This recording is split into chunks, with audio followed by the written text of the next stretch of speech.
రెండోసారి bar association అధ్యక్షుడిగా ఎన్నికైనందుకు గర్వంగా ఉందని ప్రముఖ న్యాయవాది ఎన్రాల నగేష్ అన్నారు. ఓట్లేసి గెలిపించిన తోటి న్యాయవాదులకు ధన్యవాదాలు తెలిపారు. కంది శ్రీనివాసరెడ్డి ఆహ్వానం మేరకు కేఎస్ఆర్ ఫౌండేషన్ కార్యాలయానికి వచ్చిన ఆయనను కంది శ్రీనివాసరెడ్డి సాదరంగా ఆహ్వానించారు. రెండోసారి బార్ అసోసియేషన్ అధ్యక్షుడిగా ఎన్నుకోబడ్డ ఎన్రాల నగేష్ ను శాల్వాతో సత్కరించి పుష్పగుచ్చం అందజేసి అభినందనలు తెలిపారు. కింది స్థాయి నుండి ఒక ప్రముఖ న్యాయవాదిగా బార్ అసోసియేషన్ ప్రెసిడెంట్ గా ఎదిగిన ఎన్రాల నగేష్ అభినందనీయుడన్నారు.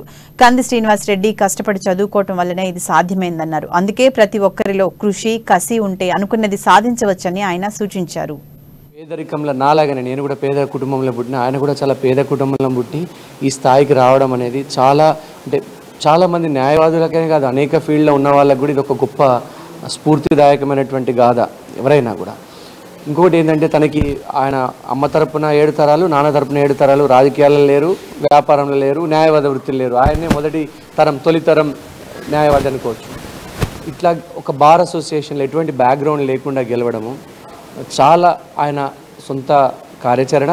ప్లస్ అన్నిటికంటే ముఖ్యంగా వారు చిన్నప్పటి నుంచి న్యాయవాది కంటే ముందు నుంచి కూడా ఏబీవీపీ, ఆ తర్వాత ఆర్ఎస్ఎస్ కార్యకర్త, ఆ జాతీయ భావాలు, దేశం కోసం ధర్మం కోసం నిరంతరం పోరాడిన వ్యక్తి. ఎన్నో వేలాది మందికి దేశం కోసం ధర్మం కోసం కోర్టులలో ఉచితంగా పోరాడిన వ్యక్తి, బెయిల్ ఇప్పించినటువంటి వ్యక్తి.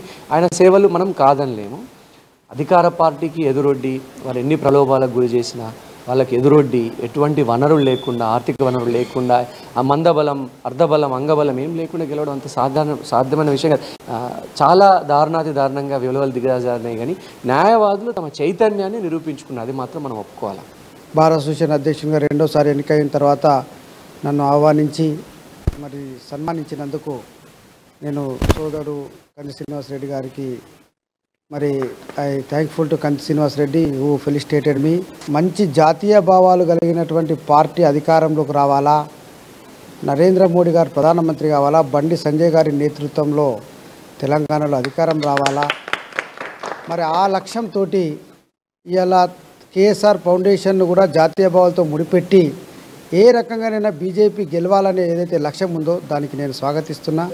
వారు ఇంకా ముందు కూడా బీజేపీ కార్యక్రమాలు ప్రజలకు